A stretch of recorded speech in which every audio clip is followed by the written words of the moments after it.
చెప్తానండి. ఈ పౌర్ణంలో కూడా మంచి అంటే అన్ని పౌర్ణమిలు మంచివే, కానీ ముఖ్యమైన పౌర్ణాలు కొన్ని ఉన్నాయి. అదేమిటి? శ్రావణ పౌర్ణమి, శ్రావణ మాసం లక్ష్మీదేవికి చాలా ఇష్టమైనటువంటి రోజు, ఆడవాళ్ళు బాగా చేసుకునేటువంటి రోజు ఆ శ్రావణ మాసం.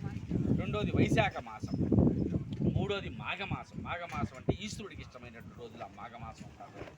అట్లా ఈ మాఘమాసం, వైశాఖ మాసం, ఆశ్వీజ మాసం అమ్మవారి యొక్క మాసం, అది దుర్గాదేవి యొక్క సంచారించేటువంటి రోజులు అవన్నీ కూడా నవరాత్రులు.